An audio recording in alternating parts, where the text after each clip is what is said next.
Bonjour à tous, heureux de vous retrouver, chères sœurs, chers frères, chers amis. On se retrouve encore pour ce moment ensemble autour des Écritures et je voudrais partager avec vous ce que le Seigneur a mis sur mon cœur aujourd'hui.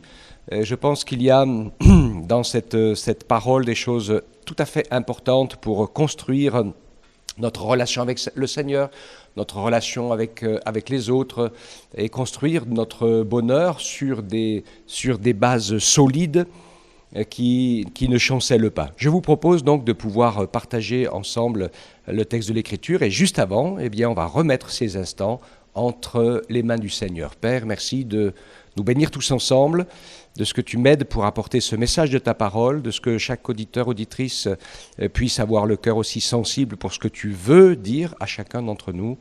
Conduis-nous pour que nous puissions progresser, pour ceux qui ne te connaissent pas encore te rencontrer, vivre une réelle expérience puissante et profonde avec toi, nous tous, Seigneur, parce que tu es notre vie, tu es notre nourriture, tu es tout pour nous. Merci de ces moments, Père. Au nom de Jésus, nous te prions. Amen. Voilà.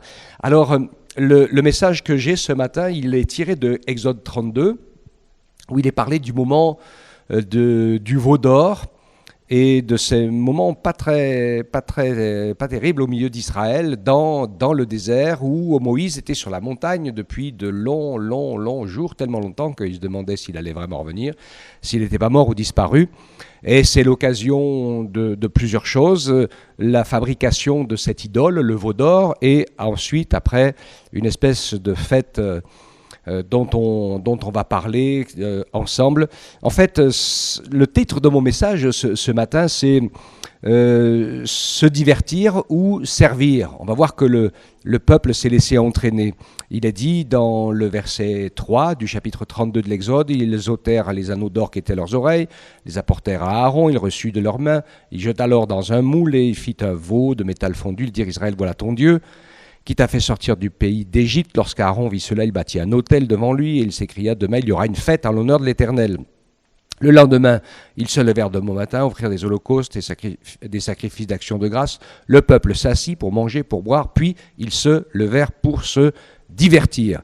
Et c'est à la fin de ce moment-là que Moïse arrive au verset 19. Et comme il approchait du camp, il vit le veau, les danses.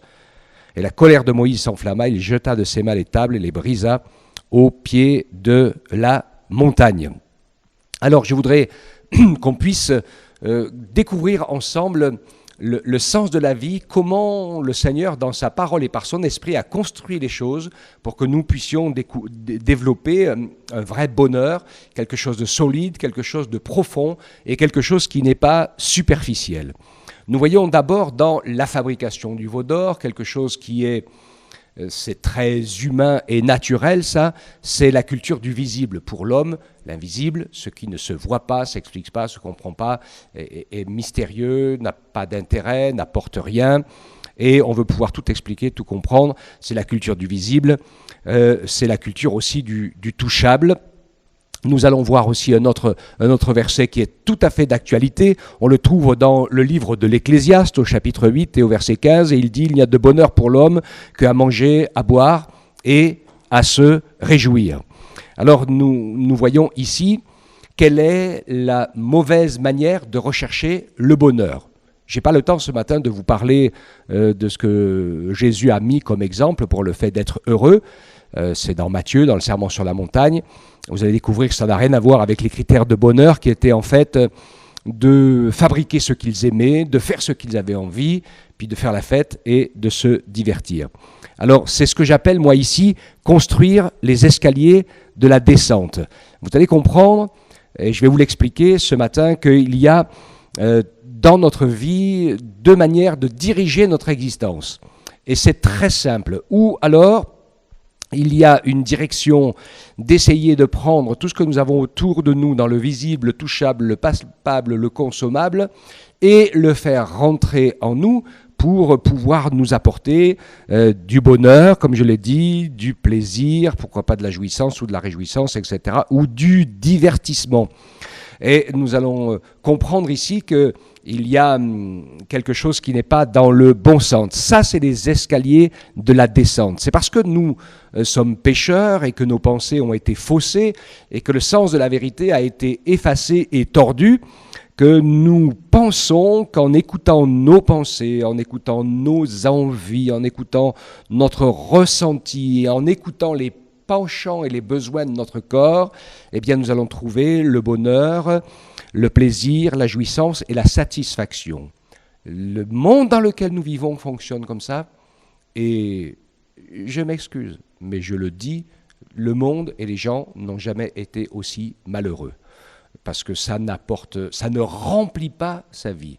De vouloir la remplir de toutes ces choses, ça ne produit que le vide, ça ne produit que le manque, et plus on essaye de remplir sa vie de bonheur et de choses pour pouvoir satisfaire, et plus on est vide, plus on est désappointé, plus il en faut d'ailleurs, et c'est pour ça que de nombreuses personnes tombent dans toutes sortes de dépendances, que ce soit de la dépendance à la nourriture, que ce soit de la dépendance à l'alcool, que ce soit de la dépendance au sexe, que ce soit de la dépendance au cyber et tout ce que vous voulez, de la dépendance, et on le voit chez tous les hommes partout qui ont besoin de trouver des produits pour apaiser leurs aspirations et leurs besoins.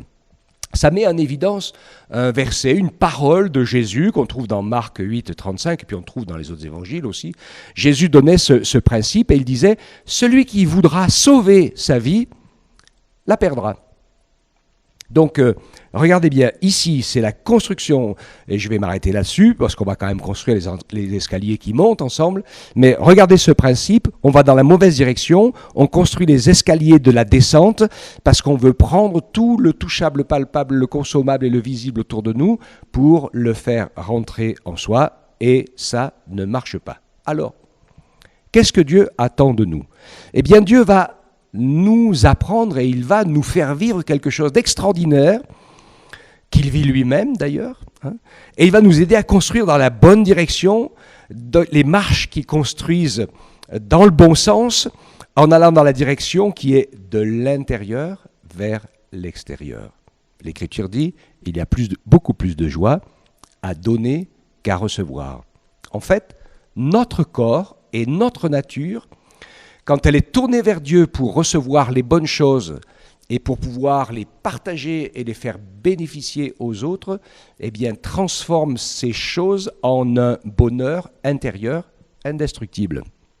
Alors, qu'est-ce que Dieu attend de nous ? Donc, c'est que nous construisions dans cette bonne direction qui va dans l'intérieur, et de tout ce qu'il va nous donner, l'homme ne vit pas de pain seulement, mais de toute parole qui sort de la bouche de Dieu, et il va nous conduire pour pouvoir le transmettre aux autres et pour pouvoir être des gens qui donnent la parole de vie et qui sèment la parole de vie et qui transportent la vie et la bénédiction de Dieu.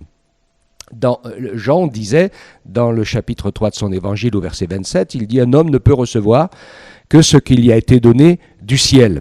Et puis on a l'exemple de Jésus, Marc 10, 45, « Le Fils de l'homme est venu non pour être servi, mais pour servir et donner sa vie comme la rançon de beaucoup. » Et puis, il nous donne le conseil pour nous-mêmes, 1 Jean 3, 16, l'épître, 1 Jean, « Nous avons connu l'amour en ce que Jésus a donné sa vie pour nous. Nous aussi, nous devons donner notre vie pour les frères. » Alors, vous avez vu, avec cette culture, nous voyons que les 40 ans de migration et de pèlerinage d'Israël dans le désert n'ont été bénéfiques pour personne. Dieu leur reproche leur incrédulité parce qu'ils ont toujours été tournés vers « Qu'est-ce que Dieu, tu peux faire pour nous ?» Et ils ont toujours été tournés vers la construction de leur bonheur immédiat. Donc il y avait peu de choses qui sortaient d'eux, mais ils voulaient que ça rentre, recevoir, avoir de la viande, avoir de l'eau, avoir du plaisir, avoir du bonheur, etc., etc. Et ça ne fonctionnait pas. Dieu les avait emmenés dans un endroit, oui, désertique. Personne n'est mort de faim. Personne n'est mort de soif. Ils sont restés 40 ans dans le désert. Aucun de leurs habits ne se sont usés sur eux. Et Dieu voulait faire quelque chose d'autre. Il voulait que la vie de Dieu, la parole de Dieu ressorte d'eux et qu'ils deviennent son peuple, référence, base de sa parole, une nation forte qui manifeste la présence et la nature de Dieu sur cette terre. C'est arrivé, mais avec la génération suivante. Ce n'est pas arrivé avec la première génération qui a péri dans le désert dans son incrédulité, alors qu'ils ont vu des miracles. Hein. Il est dit qu'ils ont péri dans leur incrédulité. C'est pas parce qu'ils ne croyaient pas en Dieu, bien au contraire, ils avaient affaire à lui tous les jours. Mais parce qu'ils ne voulaient pas fonctionner selon le principe salutaire que Dieu veut nous apprendre. C'est le principe de la conversion. C'est plus de sauver sa peau et de profiter de tout et de tout le monde pour remplir son cœur de bonheur. C'est de recevoir de Dieu la vie, le surnaturel, tout ce qui vient de lui, le donner, le partager et le multiplier pour que ça s'enracine en nous et que ça porte des fruits éternels. Alléluia. Alors, la réponse de Dieu, elle était dans le premier des 10 commandements, Deutéronome 6, 5 à 13, qu'on retrouve aussi, moi je l'ai pris dans Marc 12, 30, parce que c'était bien écrit, il dit « Tu aimeras le Seigneur, ton Dieu ». Tu l'aimeras comment ? Tu l'aimeras de tout ton cœur. Ça veut dire que c'est un travail, on va découvrir ensemble quelque chose qui va nous apprendre à nous surpasser pour apprendre à aimer Dieu plus que soi-même.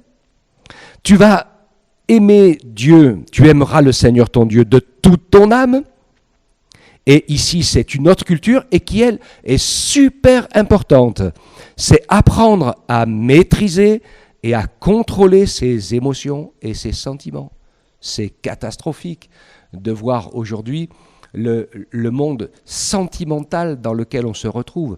On voit des trucs incroyables. Vous avez aujourd'hui, pour des gens, les animaux, ils ont plus de valeur que les gens. Il faut prendre soin des animaux. Hein. Au contraire, la parole de Dieu, elle le dit, que celui qui ne prend pas soin de son troupeau, c'est un méchant, etc. Donc il n'y a pas de problème, mais on voit des trucs incroyables aujourd'hui, où les gens sont sentimentaux, on n'ose pas dire non, on n'ose pas... Les enfants commandent à la maison, ils deviennent les rois, ils sont perdus, parce que c'est pas du tout comme ça que ça doit fonctionner. On doit apprendre à être frustré, on doit apprendre à ne pas avoir tout de suite, on doit apprendre à rechercher le sens des choses, sinon le plus petit enfant devient un tyran, très très rapidement, c'est lui qui va régner dans la maison. Nous devons apprendre à aimer Dieu de toute notre âme. Et c'est ça, apprendre à maîtriser ses émotions et ses sentiments. Apprendre à aimer Dieu de toute notre pensée, c'est-à-dire nous mettre à l'écoute, prendre l'habitude, et c'est super important, de ce que Dieu va nous parler. Moi, je vous le dis, j'en suis convaincu, je l'ai expérimenté tant de fois, Dieu nous parle tout le temps. Mais nous, on n'entend jamais. On est toujours ailleurs. On écoute la voix de ses pensées, la voix de ses émotions, la voix de ce qui se passe autour de nous. On écoute toutes sortes de voix, mais la voix de Dieu, on ne l'écoute pas parce que, justement, on n'apprend pas à écouter Dieu de toutes nos pensées. La pensée de Dieu et la parole de Dieu, nous le savons depuis longtemps, elle a plus raison en tout sens que ma pensée et ma raison. Parce que c'est Dieu qui a créé l'univers. Et si le bel univers dans lequel nous sommes, où tout est réglé comme une horloge, tenu en équilibre par la parole de Dieu, fonctionne, c'est parce que tout dépend de lui. Et pourquoi l'être humain ne fonctionne pas ? Parce qu'il veut dépendre que de lui-même et pas de Dieu. Si on voulait dépendre de la pensée de Dieu, ça fonctionnerait logiquement. Ça arrivera un jour. Apprendre à aimer Dieu de toutes nos forces, parce que là, bien sûr, c'est quelque chose qui a de la cohésion, parce qu'on peut avoir le cœur et les pensées pleines de choses, mais les mettre en pratique, c'est ce qui permet de comprendre que ce qu'on a compris et saisi, on l'a acquis aussi pour le faire. Parce que, comme disait quelqu'un un jour, l'enfer est pavé de bonnes intentions. On sait toutes les bonnes choses qu'on devrait faire, mais on ne le fait pas. Le véritable amour pour Dieu est plus qu'une émotion, c'est bien plus qu'un sentiment, c'est un choix de vie. C'est un retournement de sa manière de vivre et de penser. C'est pour ça qu'on l'appelle une conversion. Aujourd'hui, le mot conversion, dans l'esprit des gens, il est complètement galvaudé et tordu, comme le mot baptême d'ailleurs. Le mot conversion, c'est changer de religion, changer d'idéologie. Mais ce n'est pas la racine de la Bible. Le mot biblique de la racine du mot conversion, c'est celui que vous avez dans les autotracteurs pelleteuses. La capacité de passer de la marche avant à la marche arrière sans casser la boîte à vitesse. C'est un retournement complet. Et quand la Bible utilise le mot conversion, c'est sur la base du convertisseur, c'est-à-dire j'allais dans la direction du péché et de la mort et blam, tout d'un coup, je pars dans la direction de la vie et du ciel. C'est un changement de vie. Ce n'est pas un changement de religion, c'est un changement de vie. Et au milieu des chrétiens, il faut être super attentif, il y a des gens aussi au milieu des chrétiens. Ils ont juste changé de religion. Ils ont compris que la Bible était vraie, que Jésus était mort pour leurs péchés, ils acceptent tout ça. Mais ils ne sont toujours pas convertis. C'est toujours eux les pilotes du navire. Ils n'ont toujours pas fait demi-tour dans leur cœur, dans leurs émotions et leurs sentiments pour aimer Dieu plus qu'eux-mêmes, etc., etc. Et ils n'ont pas enclenché le principe de construire les marches qui nous emmènent vers le Seigneur. Alors, comment pouvoir le faire? Comment pouvoir réaliser ensemble cette parole? Eh bien, l'Écriture donne des éléments tout simples. Elle nous dit que Dieu recherche des adorateurs. Ce sont des adorateurs que le Père recherche. Des adorateurs qu'il adore en esprit et en vérité. Donc c'est plus qu'un lieu, c'est plus qu'un endroit, c'est plus qu'un moment. On n'est pas simplement chrétien quand on est tous ensemble réunis le dimanche en l'église pour pouvoir chanter des cantiques, adorer Dieu, partager la scène et écouter la parole. On l'est 365 jours sur 365. Chez soi, dans son lit, à son travail, à l'église, n'importe où on est. Où on l'est, ou on ne l'est pas, même si on est là. Et donc ça c'est important d'être adorateur. Donc adorateur en esprit, c'est la supériorité de la parole de Dieu et de l'Esprit de Dieu. Nous sommes créés esprit, âme et corps. Et l'homme qui vit à l'envers, eh bien il construit corps, âme et esprit.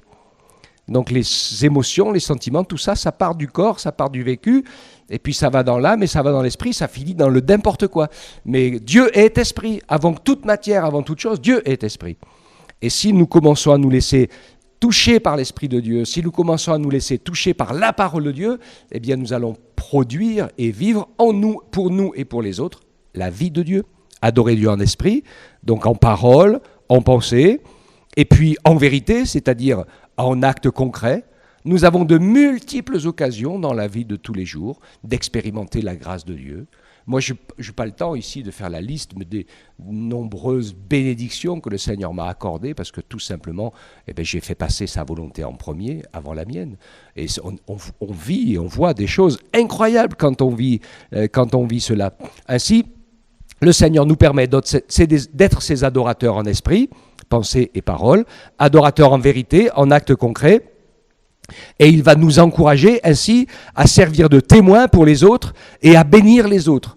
Et donc, nous parler que Jésus aime les hommes et qu'il est mort pour nos péchés, c'est facile à le faire parce que nous l'avons vécu, nous avons expérimenté le pardon de nos péchés, le salut de nos âmes. Ça a été une révolution. Mais ce n'est pas évident, moi le premier, et nous tous, nous avons besoin que le Seigneur nous transforme vraiment pour que nous puissions commencer par vivre ce que nous croyons. Parce que le fait de mettre en pratique toutes ces choses, comment réaliser cette parole, c'est aussi Marc 12, 31 qui nous parle du second commandement. Il est dit « Tu aimeras aussi ton prochain comme toi-même ». Il n'y a pas d'autre commandement plus grand que cela. Pour terminer et pour conclure, je voudrais citer une parole de Paul dans 1 Corinthiens chapitre 10 et verset 7. Dans ce texte de l'Écriture de Corinthiens, eh bien, Paul fait allusion à ce qui s'est passé dans le texte que je vous l'ai dit là. Et il dit « Ne devenez pas idolâtres ». Il parlait des Israélites dans le désert pendant 40 ans, comme quelques-uns d'entre eux, selon qui est écrit « Le peuple s'assit pour manger et pour boire, puis ils se levèrent pour se divertir ».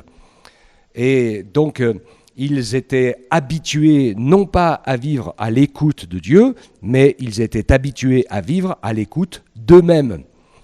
Et donc, il y avait et il y a deux sortes d'esclavage, mais qui font de nous des esclaves. Le premier esclavage, et qui est le pire de tous, c'est d'être pas maître de soi. Ça, c'est le réel esclavage physique, et malheureusement qu'il y a encore bien des gens qui n'ont pas la possibilité et la liberté de faire et d'aller où ils voudraient et de faire ce qu'ils voudraient, parce que quelqu'un d'autre domine sur eux, restreint leur liberté, et c'était comme ça qu'Israël avait vécu en Égypte, ils étaient dans l'esclavage. Et c'est affreux parce que ça, c'est complètement destructeur. Et je comprends, c'est pour ça que je ne juge pas les Israélites dans leurs 40 ans de désert, parce qu'en fait, ils étaient nés dans l'esclavage et ils n'ont pas réussi à sortir de l'esclavage, parce que quand ils ont été dans le désert, ils ont continué à être esclaves, des esclaves librement consentis. C'est-à-dire que là, ils se retrouvent avec un autre chemin, avec d'autres possibilités, et ils étaient devenus esclaves de leurs idées, de leurs pensées, de leurs envies, de leurs plans. Ils n'arrivaient pas à comprendre qu'ils avaient été sauvés pour devenir un grand peuple, une grande nation, pour vivre de grandes et belles choses. Eux, ils avaient juste compris qu'ils avaient retrouvé la liberté et ils avaient envie de faire ce qu'ils voulaient, comme ils voulaient, quand ils voulaient. En fait, ils voulaient rester petits et esclaves au lieu de devenir grands, comme Dieu voulait qu'ils deviennent.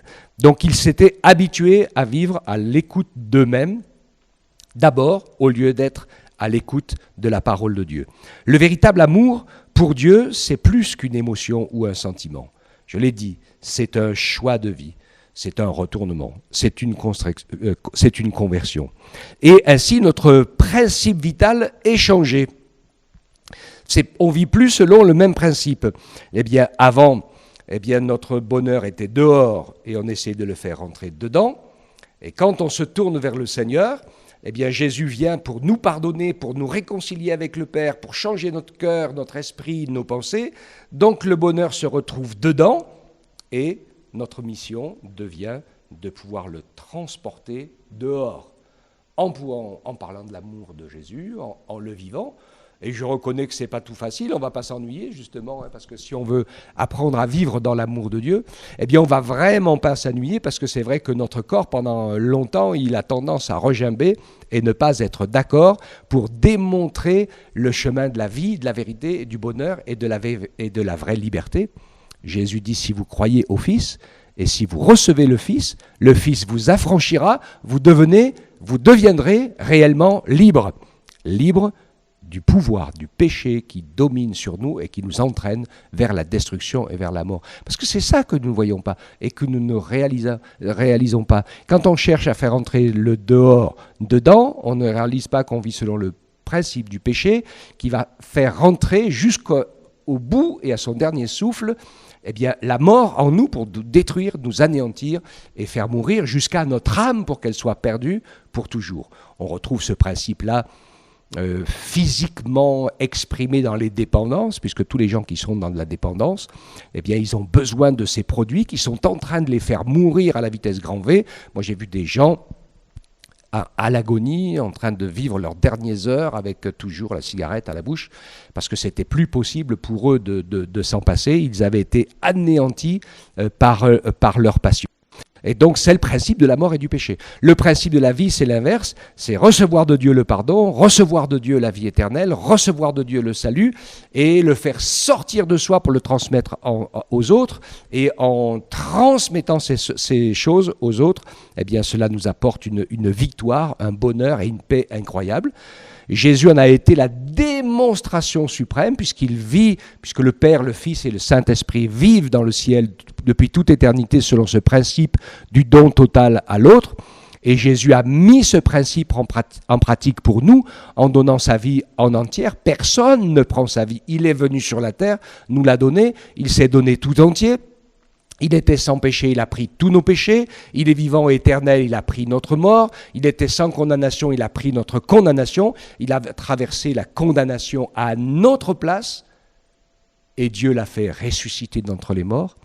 Et lui qui s'est fait le plus petit, il sera pour toujours le plus grand, le roi des rois, le Seigneur des seigneurs. Personne n'est au-dessus de lui. Il a tout donné.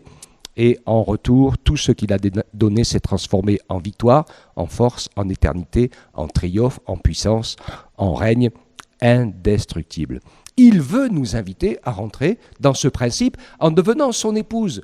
Nous, les croyants, l'Église de Jésus, eh bien, elle dit, si vous voulez de moi, si vous voulez de la vie qui est en Christ, sortez du principe dehors, dedans, entrez dans le principe de Christ qui est dedans, dehors, et construisez pour l'éternité avec le Seigneur.